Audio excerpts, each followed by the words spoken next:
Hello, listeners, and welcome back to another episode of Cognitive Dissidence. As usual, I'm your host. I'm Jacob Shapiro. I'm a partner and the director of Geopolitical Analysis at Cognitive Investments. It is always a pleasure to welcome back Kamran, Bokhari, who is the senior director of the Eurasian Security and Prosperity Portfolio at the New Lines Institute for Strategy and Policy. Back to the forecast. Kamran, as longtime listeners of this podcast will know, is a good friend, and he's come on several times, and we're happy to have him on this week to discuss the situation in Pakistan. Kamran really also opened my eyes to some of the issues in the South Caucasus. I had some awareness of what was going on there, but he really added some richness to it there too. Kamran has really been focusing on Central Asia recently, and we're going to have him back on to do just an episode on Central Asia itself, not least because we're recording here on May 18th. China had a big summit in Central Asia this week, and China seems to be muscling into the region as Russia is distracted with its ongoing war in Ukraine. But we will have Kamran back on in a couple weeks to talk Central Asia. For now, I'm pushing this episode out as quickly as we can. It might mean that the cadence is bunched up a little bit here, so you're going to get episodes from me almost daily here for the next, or you might have gotten episodes from me daily here for the past couple of days. But the world is just changing so fast right now, we can't sit on this episode because Pakistan, well, I'll let you listen to the podcast itself, but it's a very, very dire situation there. So, listeners, if you want to know more about the knowledge platform, the CI knowledge platform that we rolled out a couple weeks ago, please check out our website, cognitive.investments, or email me directly at jacob@cognitive.investments. We are offering access to our research and to also one-on-one consulting services for a small select group of clients. If that sounds like you, if you need help on managing geopolitics, please reach out to us. If you want to have more information about our wealth management services, please reach out to me at jacob@cognitive.investments.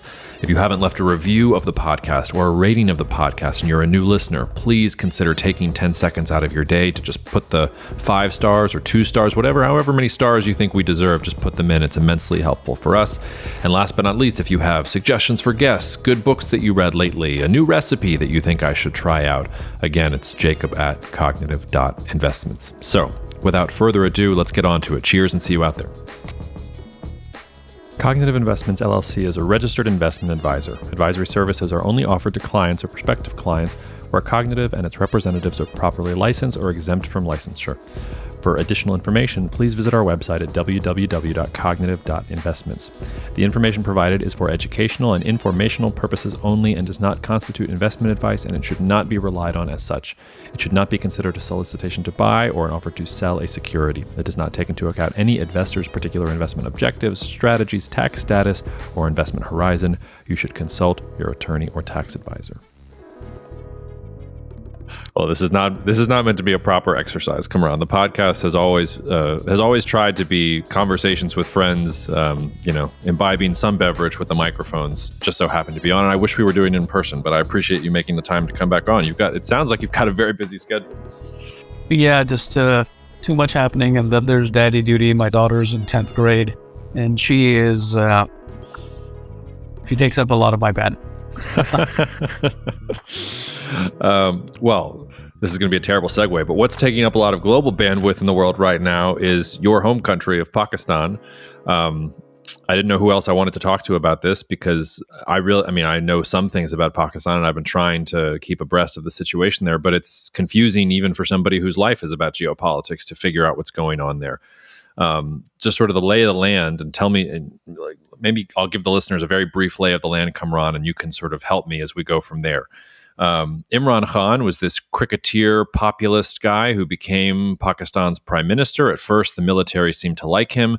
Then the military and Khan soured on each other. He eventually gets the boot. And while he gets the boot, also Pakistan's dealing with an economic crisis, with a balance of payment crisis and the flooding catastrophe and high prices of food and energy, all these other things. So the new government trying to get funds from the IMF, Khan is still out there, politicking and trying to get his PTI party going on. But in the last couple of weeks, things have really escalated. So Khan gets arrested by Pakistani police forces for apparently not cooperating with an investigation into corruption allegations. Then there are protests in which apparently Pakistani military installations get attacked by protesters. Then the Pakistani Supreme Court comes in and says, well, Khan's arrest was illegal. You need to release him. He is subsequently arrested. And as we're recording here on Thursday, May 18th, according to Khan, Pakistani security forces are outside his home, waiting to arrest him again. This will publish on Monday, probably, so we'll have a couple days between now and then. For all I know, he'll get arrested again and released again between then. But maybe just help us sort through the lay of the land. I think it's probably too simplistic to just say this is about the military versus Khan. There's the current government, there's the judiciary, there's the political parties themselves. There's just a lot of noise here. So help us at the broad outsets. Was anything I said wrong just now? And sort of where do you think we need to watch going forward to understand what's happening in Pakistan? No, I think you summed it up pretty well, Jacob. Look, I think that the old ways of looking at Pakistan, or sort of the old net assessment, to use an old terminology, is perhaps no longer valid. Because we're in, undiscovered country, uncharted territory here. Look, the military has always produced proxies, both political and militant. And the experiment didn't go well, then, they know how to deal with it. Yes, with difficulty, but in the end, they do, the military as an institution remains insular to the experiment, if you will. Mm-hmm. And so what's happening now, before I jump into what's happening now, just take, for example, the Pakistan Muslim League of former Prime Minister Nawaz Sharif. He was a proxy of the military not too long ago, 25, 30 years ago. And he was brought to power to counter former Prime Minister, the late Benazir Bhutto's Pakistan People's Party. So the result of that was, yes, you countered, the Pakistan People's Party by creating a new party and backing it. But then that party goes rogue. So then what do you do? Hence the Musharraf coup of 1999. And during the Musharraf era, you will recall both political parties were out in the wilderness. And once after Musharraf was gone, or actually even before he was formally gone, both parties made their way back in. Mm-hmm. If you look at the militant proxies that the Pakistani military has cultivated over the decades, they have, there's been blowback on that. 80,000 to 100,000 people have lost their lives in insurgency that ran somewhere between 2006, 7, all the way to 2015, 16. And after a lot of blood and treasure being spent, they got a handle on it, or, they were able to contain it. The problem's still there, but, it's more manageable right now. And this is all pre-Taliban coming to power. With the Taliban in power in Afghanistan, that whole calculus is also, needs to be revisited, and we need to reassess what's going on there. But Imran Khan was brought in. Imran Khan has been a political force for, 25, 27 years. And it wasn't until the 2011 or roundabout there that the military took interest in him as a third force to break the duopoly. So first they created a duopoly, then they're going to break the duopoly. That experiment took me a few years to, put the party together, build it, cultivate it. And in 2018, through very clever electoral engineering, they brought Khan to power.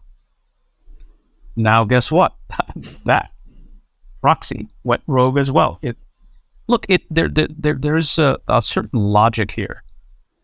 If you are a political party that is that has managed to come to power with the help of the establishment, the military-led establishment, you will not always be, on the proverbial same page with your patron.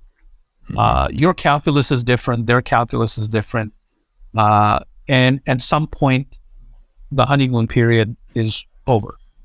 And you find yourself at odds over, things that seemingly look like tactical issues. But beneath those tactical issues is a broader problem, which is that a divergence of interests. And therefore, it's only inevitable that you run afoul of your former benefactor. Now, the uniqueness of Khan is that Khan actually, and his PTI, uh, it wasn't just one of those run-of-the-mill political proxies.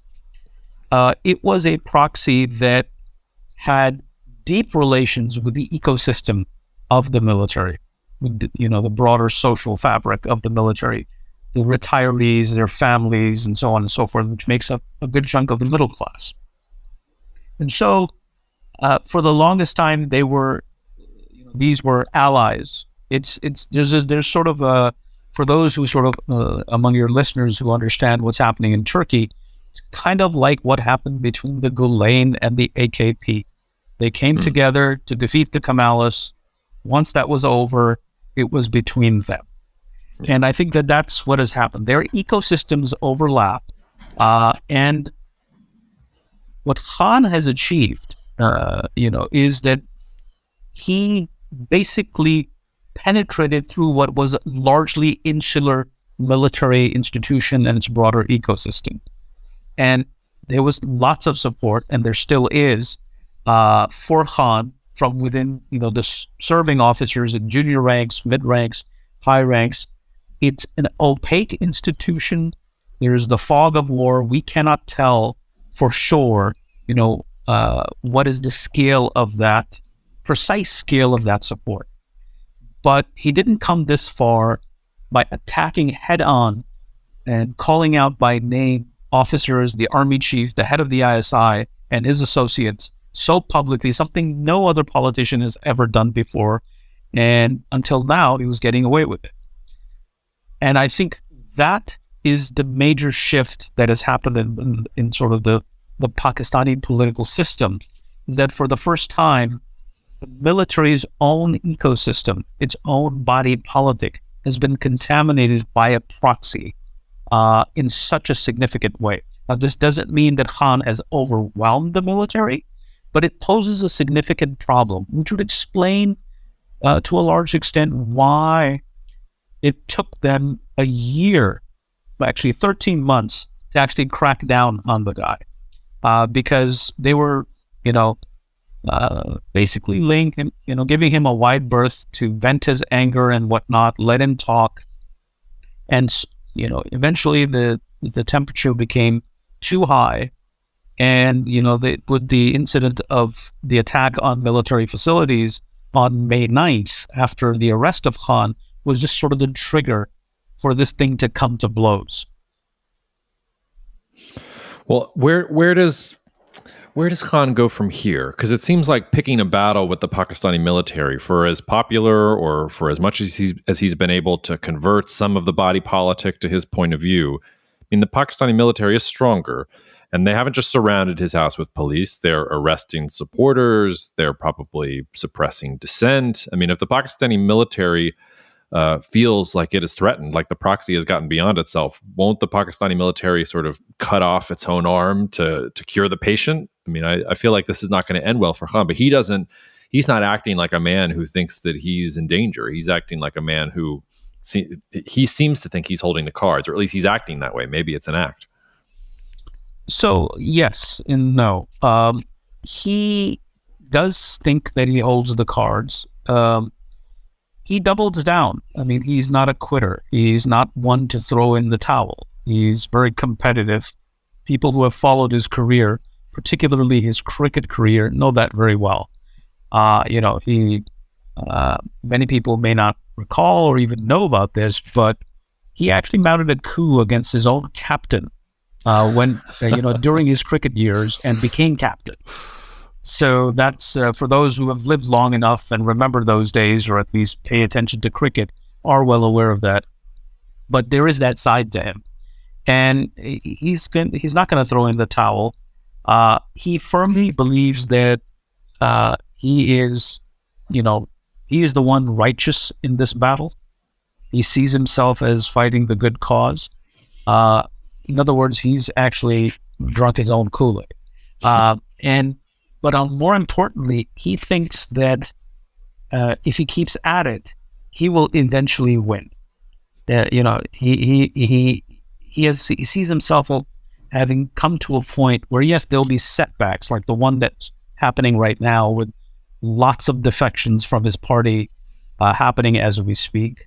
Lots of party members, associates condemning the violence by the party.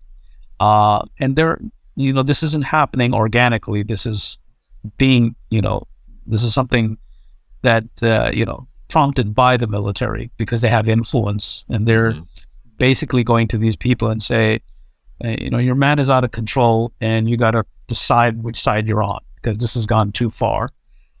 So despite that, I think he thinks from his point of view that, right now there's a setback, but eventually I'm going to come out looking good. And he's just not one of those people who is going to throw in the towel. So in other words, the military did business with an actor that was very atypical from the type of people they're used to. The typical politicians, those who are feudal in nature, come from, large agrarian holdings to, major businesses and whatnot.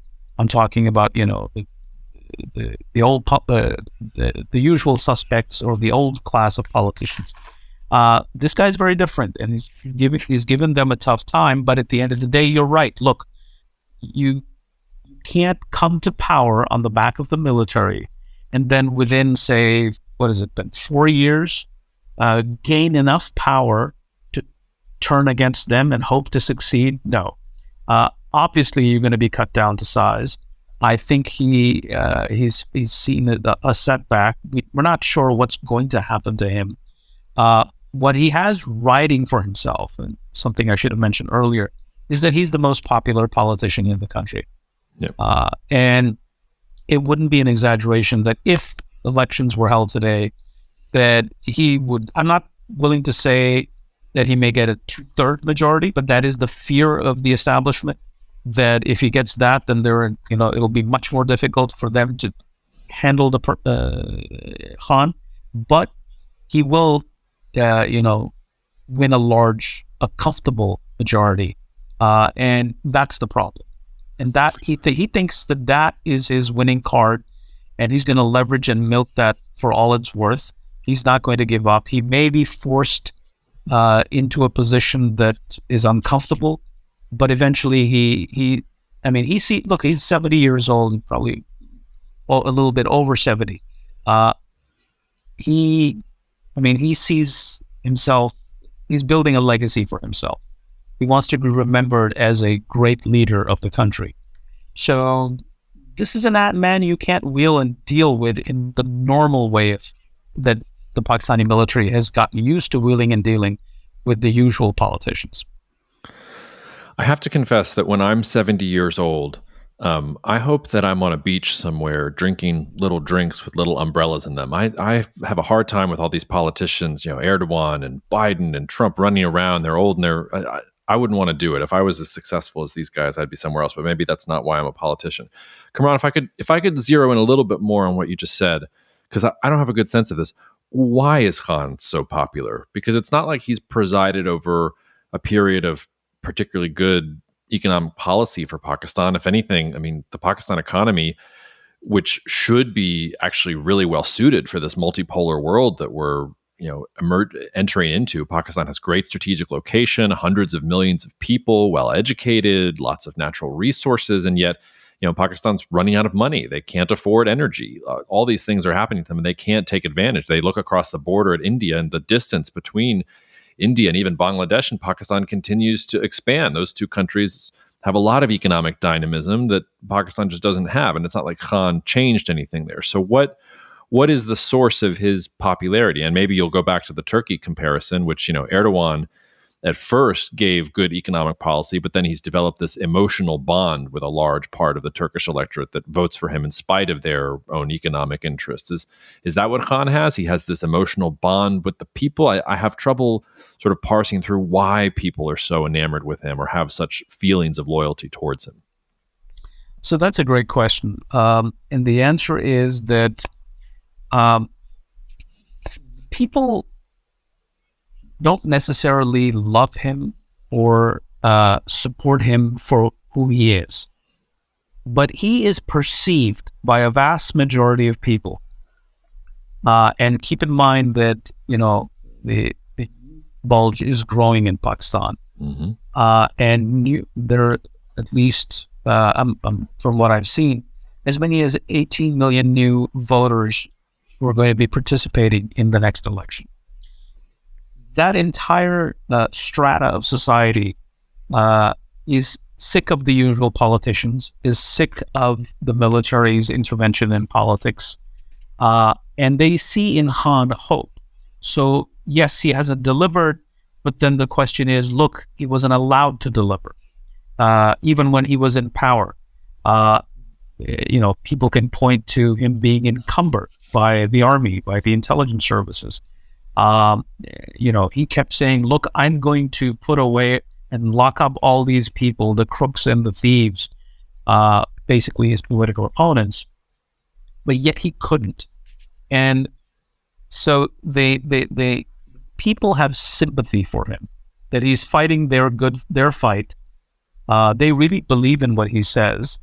And he's been really, really savvy in terms of being able to build a narrative. He's Pakistan's Trump. I mean, he has his loyal following.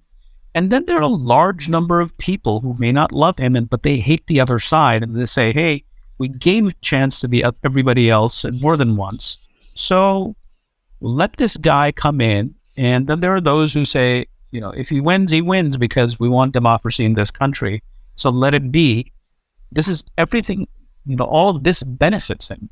So he's riding this wave. So he's not, he hasn't delivered anything. In fact, on delivery, one of the arguments that is made is that if he wasn't thrown out of office with the vote of no confidence in April of 2022, he would not be so popular today.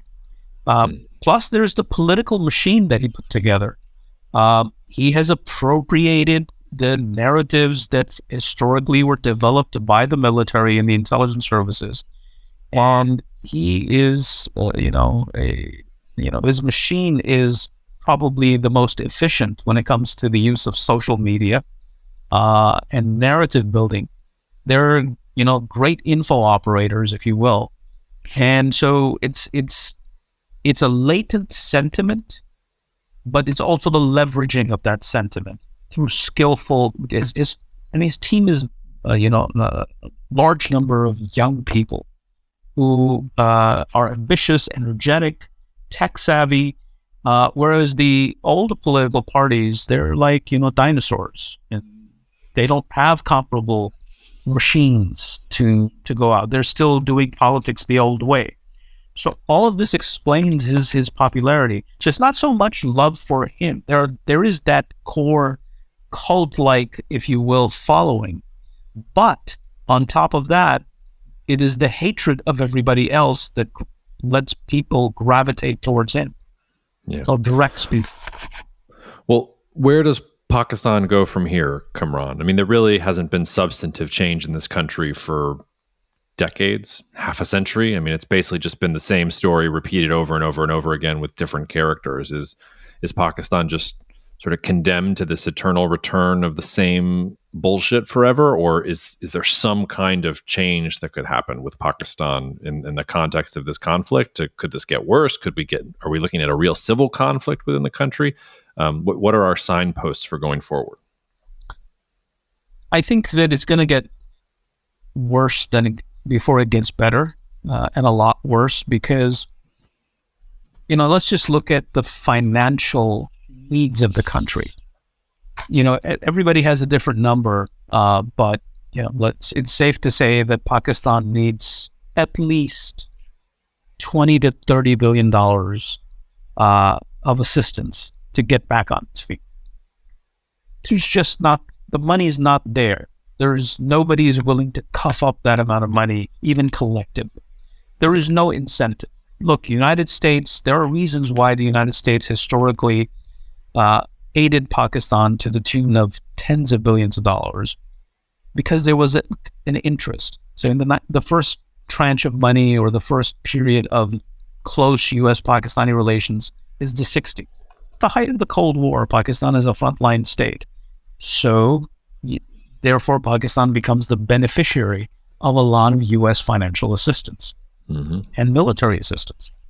You fast forward another couple of decades, in the 1980s, you have the Soviet invasion of Afghanistan that becomes the driver for yet another long period, 10 years, of a large infusion of financial assistance. You fast forward further to the Musharraf era between, 2001 and 2007, 8, you have the post 9/11 and its aftermath that becomes the basis for which the United States again pumps money. There is no basis for which there is no appetite in the United States to help out Pakistan. There's no reason.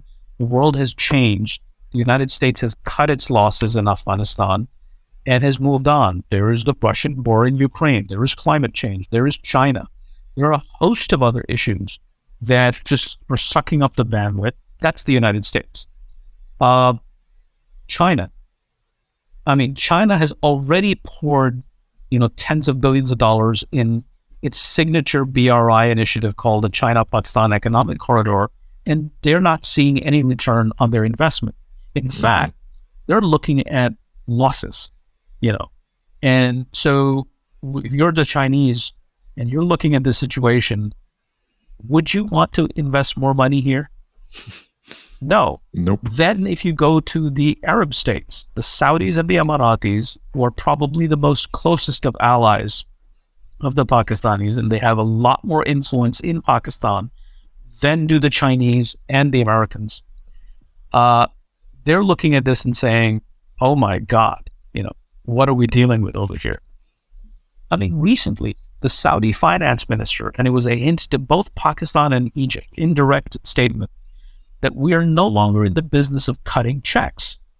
We will invest, but we want to see reforms. Who are they saying that to? They're saying that to the Pakistanis, because that's where, they just, I don't want to say a blank check, but something close to it, and say, okay, here, brother, you got problems again. Here, go solve your problems. That's over. So Pakistan's problems are not improving. Are growing larger. They're not being addressed. So that's a huge, huge dilemma for Pakistan. Then you've got, a Taliban-run Afghanistan. You don't have relations with India. If you had some trade relations, you could say, okay, maybe, we can work something out here. That's not happening. So where is this country going? I think, and I hate to say this, but I think that if the Pakistanis cannot get their act together, and soon, it's not beyond the pale to say that we're looking at a failed state situation. A failed state with nuclear weapons, no less. Had nuclear weapons, 240 plus million people. Well, Bordering two other nuclear weapon states, and Afghanistan and Iran. Well, ironically, that might be the interest that actually does get the foreign or the international community involved here, because if suddenly, the Pakistani government is not there to take care of Pakistani nukes, that does have major global issues. Yes. This is kind of like the Chinese strategy. If you want to go do business anywhere, in your China, you want to be able to go into a state that's malleable. A malleable state, by definition, is one that isn't very strong. Mm-hmm. The problem is the Chinese put in money, and it becomes even more weaker, and they lose, in other words, the Chinese are hoping that, ceteris paribus, nothing will change. All things being equal, everything will go on the same, and we're going to be able to make money. That doesn't happen. And we're seeing this, and even today there's an article in the press about how Chinese debt has led to, has had devastating effects on many countries, Pakistan included, Sri Lanka included. There's a mention of Mongolia, although I know very little about what that relationships look like. But the point is that if you're the United States and you're worried about nukes, what can you do? You need a partner in country. If the partner is at war with itself, and there is no coherent partner to work with, then who are you going to give money to? How are you going to do that? And let's say you are able to find the partner but past experience tells you that it's not worked, then, you don't really have a solution. So, and then we've never had in the history of the species a situation where a nuclear weapon state failed. The closest thing that comes to mind is the implosion of the Soviet Union. But the Soviet Union imploded, it was replaced by the Russian Federation. Now, that reality is also changing, and we have to worry about, if a defeat in Ukraine leads to Russia destabilizing, what does that mean? And in the case of Pakistan, at least Russia, there is some institution, there's even if it is autocratic and not, and there are resources that if, you can sort of still stem the degradation. Here, there are no resources, and degradation is picking up pace. Yeah. Last question on Pakistan before we sort of turn to some other parts of the Muslim world. Obviously, there's so much water under the bridge between India and Pakistan, not least of which is, Muslim versus Hindu. And I mean, we could go on forever about why the division, why partition happened. And I don't want to go there per se, but the only thing I want to ask is, isn't this India's problem ultimately? If India is going to be this great geopolitical power and be self-reliant and do all these things that it's talking about, doesn't India sort of have to solve this problem? Because India is really the only, no other great power in the world or aspiring great power in the world, whether you're Brazil or Turkey or China, like nobody else has a country with 200 million people with nuclear weapons that is your sworn enemy on the border that you don't talk to, you don't really have relations with. So isn't it India's problem? And is there really anything India can do here? It is India's problem. If you look at it empathetically, put yourself in the shoes of the Indians, this is a nightmare scenario. Here you are trying to be, the fifth largest economy of the world, emerging as a geoeconomic power, and you have problems with the Chinese. You're trying to maintain, an independent foreign policy while you're aligning more and more with the United States, and you've got your own problems. The world is a complicated place in which you are emerging. And next door, you have this state that is committing geopolitical suicide. And you are looking at this and saying, oh my God, what are we going to do about this? The reality is there's not much the Indians can do about it. What are they? They can hope for the best. Then there's the other complication, which is that right now, Pakistan is tanking, but India also is turning into, or has turned into, what many would call a majoritarian democracy and a liberal democracy, where you have the rise of right-wing Hindu nationalism. That, and between Pakistan's problems, and then beyond Pakistan lies the scary emirate of the Taliban. So this is a contiguous landmass that has problems. So in the entire sort of western flank of India is mired into uncertainty, to say the least, if not outright crisis and conflict. So it's how do the Indians deal with this? Will depend a lot upon how the Pakistanis deal with their own situation. Because at the end of the day, India has to deal with whoever is in power in Pakistan. Can the military, and that is one of the problems. The end of the Musharraf era proved one thing, that the military, its ability to hit reset and, keep its dominant position in the political economy is waning. And this experiment, that has exploded in the face of the military, experiment called Imran Khan, is further, if you will, highlighting that dilemma, that you don't have a political system that can function and you can't have the military come in and hit the reset button, because it doesn't have the reset button anymore. This situation can't be reset, and there's just so many stakeholders now. One of the reasons why Imran Khan was arrested by paramilitary forces is because the courts were giving him a pass. It's not that they gave him a pass after he was arrested, but they were giving him a pass because that's just the way the legal system works. Just because there's a politician that you don't like and is not doing the kind of things that you want him to do, or is threatening your interests, you just can't lock him up. So, there is democracy in Pakistan. There's a democratic side to Pakistan, but then there is also this autocratic side to Pakistan, and those two universes aren't able to coexist anymore. And the coexistence was there because the military kind of maneuvered and engineered, because the civilian space was weak. Pakistan was a much different country in decades past. There weren't a whole lot of people to begin with.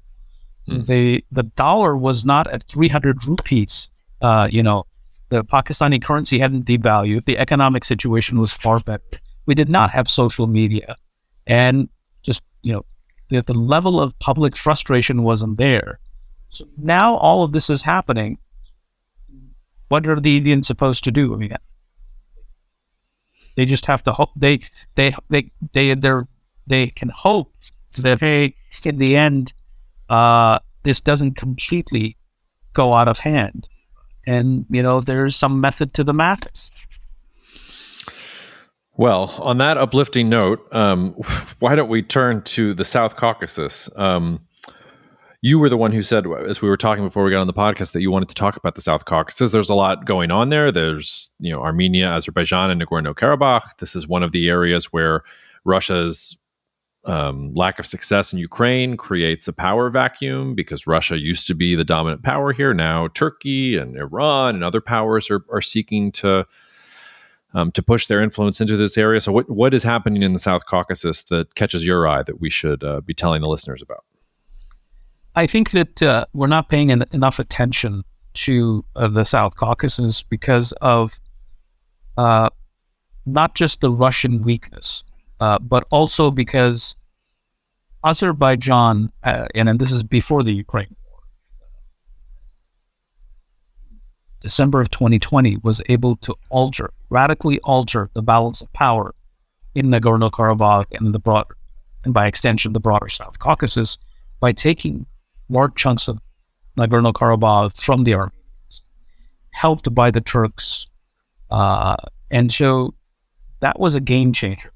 It signified that Russian influence isn't what it used to be. And the Turks saw the opportunity.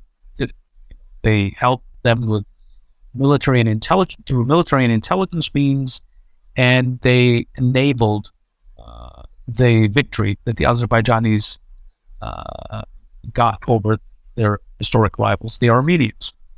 What that does is, not only does it show that Russia is not an influence there, and then you have the added effect of Russia's dismal performance in Ukraine.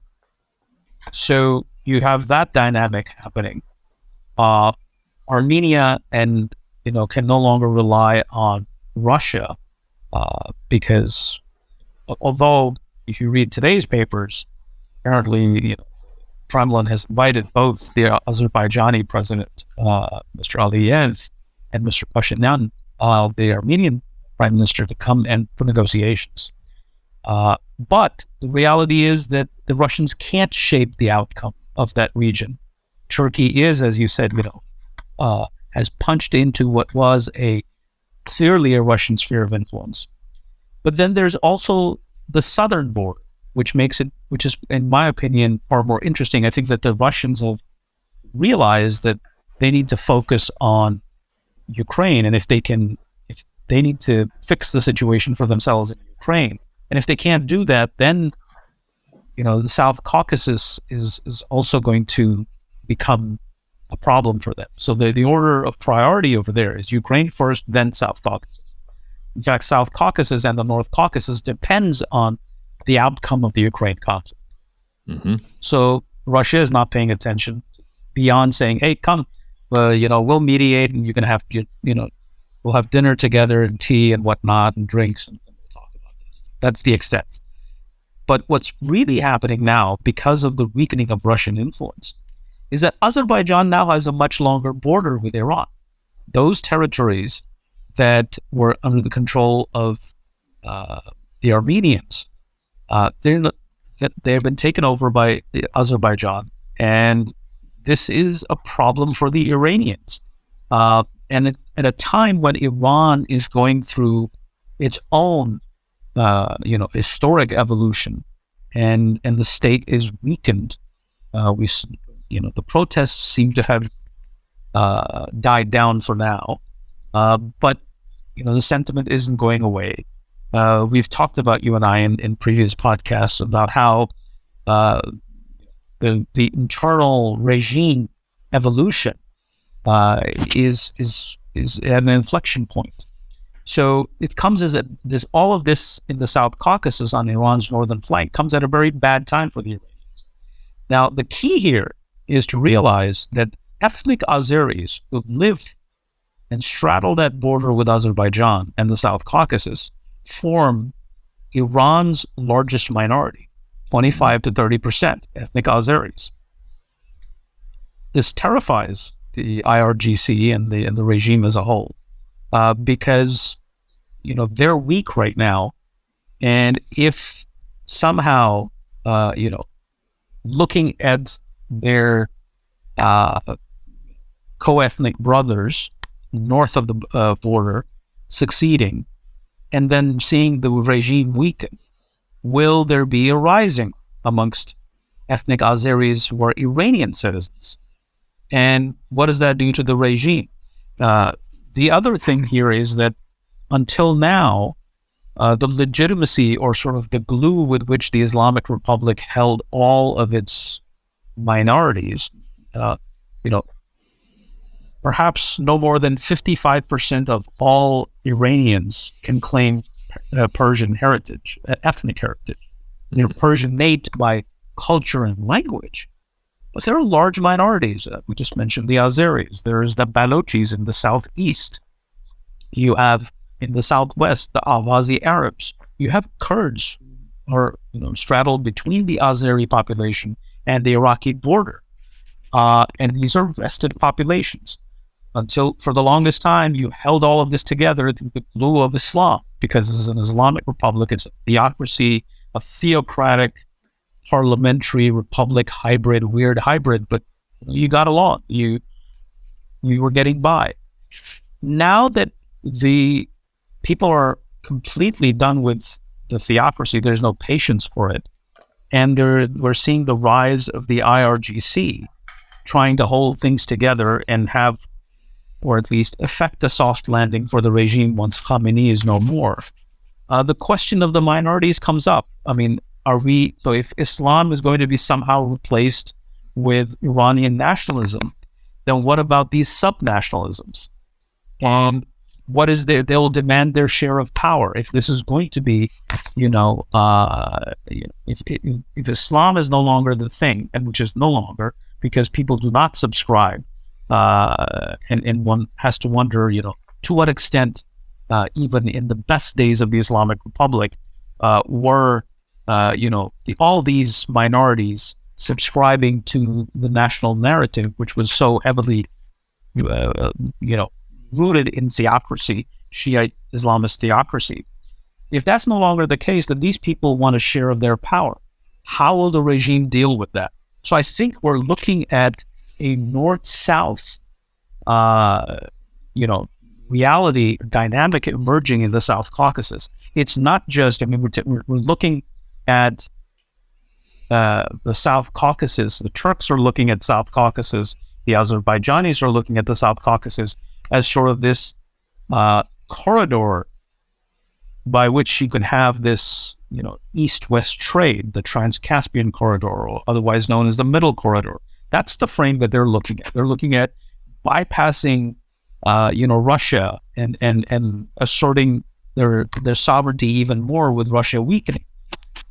But what about the southern flank, where you have a major state like Iran in evolution? How does that? This is a transnational problem.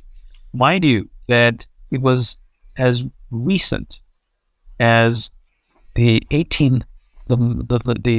1800s that the Russians took the South Caucasus from the Persians.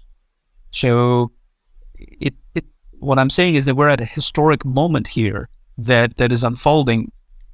Which way the chips fall is anybody's guess, but I'm trying to highlight something that I see as really, really dramatic and potentially game-changing for the region. Kamran, there are many reasons I love you, and chief among them is the fact that for you, the mid-1800s is extremely recent. But I have a bunch of different thoughts that I want to throw in there. The first is that I don't think Nagorno-Karabakh and all these Azeris and all these terms that are probably confusing to a lot of listeners who haven't spent time thinking about this. You might think this is just sort of two nerds geeking out about geopolitics, but this is actually very significant to global supply chains and even to global markets. On the CI Knowledge platform, we actually put out a report a couple months ago about how, because of the Russia-Ukraine war, if you look at air freight routes in the world, they actually have to go on a pretty narrow route that goes through Azerbaijan. So if you had a kinetic conflict in this part of the world, you would see air freight routes really start to shut down, and you would have a lot of bottlenecks that would come up that you wouldn't really be able to solve, because with Russia-Ukraine, if something happens here, it's actually a choke point that you should be thinking about in those terms. So this has broader import in general. The notion of Iranian nationalism, that almost sounds like an oxymoron to me, Kamran, because the great history of Iran and of Persia is that the way it gets all of these populations around it to quote unquote submit is that it lets them do their own thing. That's sort of what made the great Persian empires of the past. They would give a certain amount of independence and autonomy to local populations, understanding that Iran, the center, was where economic prosperity was located. And I get the sense Iran can't really make that argument today, because there is no economic prosperity in Iran. It's a pariah state. They've isolated themselves. There's no nuclear deal. If you're an Azeri living in Iran, Azerbaijan probably looks like a much more modern, much more advanced, a much greater financial economic opportunity there in general. And it also struck me the way you talked about this, looking east-west and trans-Caspian. Just today, we're recording on Thursday, May 18th, there's this report about the Russians and the Iranians agreeing to build a rail link as the Russians try and establish this north-south corridor through Iran to the Persian Gulf and get access to, the world's oceans.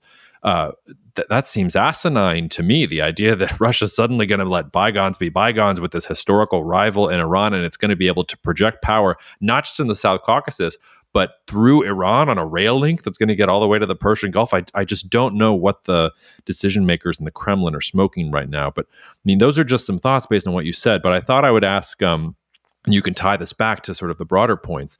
There was that very strange report, or that very strange development in January, where the Azerbaijani embassy in Iran was attacked, and people died in that attack in general. And it seemed to really cause a diplomatic problem between Iran and Azerbaijan. And it hasn't really gone anywhere since then. I was actually sort of expecting things to get worse, and it's just gotten very quiet.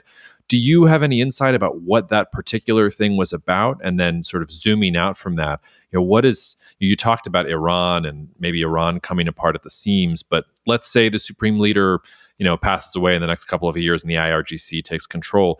Are you also raising the possibility of a conflict between Azerbaijan and Iran, where Iran might actually want to get involved here and sort of reassert itself in the South Caucasus? Because that sounds awfully dire to me. So a great question. So that was a weird incident where this person came in and shot up, people at the Azerbaijani embassy in Tehran. It really, really Baku and Tehran relations were never good, and so the Iranians, for offensive and defensive purposes, for the longest time, for decades, tried to export, their revolutionary ideas, trying to leverage the fact that 65% of all Azerbaijani nationals are of Shia persuasion from a sectarian point of view, trying to push those theocratic, radical Islamist Shia views in a society that was otherwise secular. And that really created problems. And this was done right after the implosion of the Soviet Union. And it was an opportunity the Iranians saw. They were successful. There was pushback. But part of it has to do with the fact that an independent Azerbaijan and on your northern flank, when it was the Soviet Union, when it was the Russian Empire, it didn't really matter. They handed over, in the Treaty of Gulistan and the Turkmenche in the 1800s, the Persians handed this territory, over to the Russians and said, "Hey, we're done," after having controlled it for centuries. But now that Azerbaijan becomes independent, and you have an ethnic Azeri population that is, not exactly well knit into the theocracy that is the Islamic Republic, then therefore it's also a defensive measure to go and promote your own. You're trying to insulate yourself, say, okay, if Azerbaijanis are experimenting or dabbling in our ideology, then that insulates our population from the reverse effect of secular ethno-nationalism being, cultivated or promoted. So this is something that's been happening for a long time. After that embassy incident, the suspicions and that acrimonious relationship just spiked. Both sides have expelled diplomats in recent months. First, it was the Azerbaijanis, and followed by the Iranians. And there's been an incident in which an MP in Azerbaijan there was an assassination attempt on him, which the Azerbaijanis have, indirectly accused the Iranians of trying to engineer.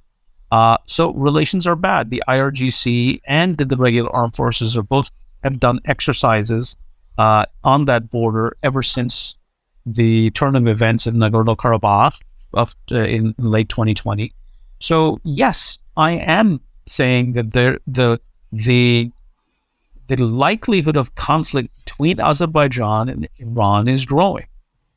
I'm not ready to predict that it will happen, but the probability is rising given everything that's happening both north of that frontier and south of that frontier. The conditions are conducive, unless there's some form of an arrangement that assumes that both sides can reach an understanding, and therefore, we're looking at a potential conflict here. Hopefully, I'm proven wrong. I can't imagine that Azerbaijan would be willing to go this route unless it either had ironclad promises of support from Turkey or ironclad promises of support from the United States. So is Azerbaijan drinking its own Kool-Aid, or does it feel like it has a security patron that is going to have its back if it wants to take on an actor like Iran in the region? So I don't think the Azerbaijanis are looking for a fight. I don't think that they're, going to go in and initiate one. I think they're going to be defensive. If you're Azerbaijan, it's like Turkey and Syria. If you're Azerbaijan and south of your border there's commotion and the regime is in flux, what does that mean for your side of the border? Are ethnic Azeris going to come in as refugees? I'm just throwing out a hypothetical scenario here. That they will have to react to that. There's also the fear that, and this is what the Azerbaijanis feel, and my conversations with their senior officials, they say that, maybe the Iranians become so threatened by what has happened that they initiate a conflict. So then what do we do? Plus, you have to understand that there is an Israeli factor in all of this. Yeah. Azerbaijan just opened up its embassy after having decades of diplomatic relations, but no actual embassy in Tel Aviv. They opened their embassy a few months ago. And that's not the only place where the Israelis have opened an embassy, where there's growing diplomatic relations between Israel and the northern neighbor of Iran. The Israelis have opened an embassy in Turkmenistan in recent weeks as well. So have they? I missed did they have a party DJ'd by Gurbanguly himself, or did they let the Israelis DJ the party?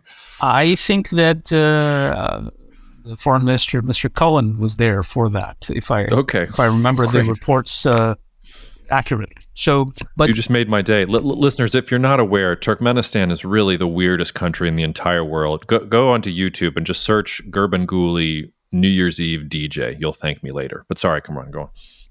no worries. So you have a situation where there's enough there to frighten the Iranians. You have pressure from the Israelis. The Israelis are now tightening relations on your northern flank. Your old ally, Russia, that you've been relying on as a tool through which you could manage relations with the U.S., is itself mired in a major problem. This is a new world for the Iranians. They're suddenly feeling very lonely. And China isn't ready to jump in. They don't, why would they? And so you have to fend for yourself. And in times like these, there are miscalculations, bad decisions. So what I'm trying to say here is that where the conditions, again, inside Iran, on its northern flank, globally speaking, are as such that it increases the likelihood of a conflict between Baku and Tehran. Kamran, I could talk to you forever, and I wanted to talk about Central Asia, but honestly, I don't want to do it. I don't want to shortchange it because it's such a big issue. So my instinct is maybe we'll have you back on and we will just do a Central Asia episode. But before I let you go, just your quick take on Turkey's elections and what the result means for the future of the Turkish Republic. Take that question in any direction that you want. So I think, look, clearly Erdogan's best days are behind him. I think I said this in one of your shows earlier as well. I still hold to that opinion because if Erdogan has to go into round 2 to win an election, that's not very, that shows that he's not as popular as he used to be. It was easy for him to breeze through and get the 50%. And, it was like a given that, hey, who can defeat Erdogan? And despite the fact that he actually had his main rival, the mayor of Istanbul, Mr. Imamoglu, disqualified. Yes. And Mr. Kılıçdaroğlu is not exactly a very, very charismatic politician. He's more of a compromised figure for the combined opposition. And yet, he polled 45% of the vote. And we need to go into a second round. Shows that Mr. Erdogan's his influence and his popularity isn't what it used to be. Now, does that mean he's going to... Kamran, it was not 45, it was 49.5. So he almost got to 50. Yes, but he had 45. I'm talking about Mr. Kılıçdaroğlu, who got close to 40. I thought you meant Erdogan. Yeah, and so, but I'm not saying Erdogan can't win. He will likely win again because in the second round. But that doesn't change the fact that his problems are still there. His best days are behind him. He's somehow not going to win again and turn Turkey around. And so I think that this doesn't change much for the overall trajectory of Mr. Erdogan and his popularity. And if he wins again, then that's going to create more public ire. And people are going to get more frustrated. And if half the country is frustrated with you, it's not a really good situation to be in. Yes, you can, you can go to Mr. Inge and got 5.3 or something % of the vote and say, hey, I'll offer you a cabinet position. Why don't you, step down in my favor and have all your voters vote for me so I can get passed in the second round on May 28th. That is very likely. That doesn't solve the problem, nor does it change the fact that you are still a weak president, even if you somehow manage to get reelected. Yeah. All right. Well, Kamran, we'll call it there and we'll have you back on hopefully in the next couple of weeks, and we will do an entire episode just on Central Asia because I know it's a topic that's dear to your heart. It's dear to mine. We just did a long sort of deep dive on Uzbekistan here on the podcast series 2. So, and I know that you're bound for Tashkent soon. So thank you for making the time, and we'll have you back on very soon to pick up where we left off to talk about Central Asia. My pleasure. Always a pleasure to be on your show. Thank you so much for listening to the Cognitive Dissidence podcast, brought to you by Cognitive Investments. If you are interested in learning more about cognitive investments, you can check us out online at cognitive.investments. That's cognitive.investments. You can also write to me directly if you want at jacob@cognitive.investments. Cheers, and we'll see you out there. The views expressed in this commentary are subject to change based on market and other conditions. This podcast may contain certain statements that may be deemed forward-looking statements. Please note that any such statements are not guarantees of any future performance, and actual results or developments may differ materially from those projected. Any projections, market outlooks, or estimates are based upon certain assumptions and should not be construed as indicative of actual events that will occur.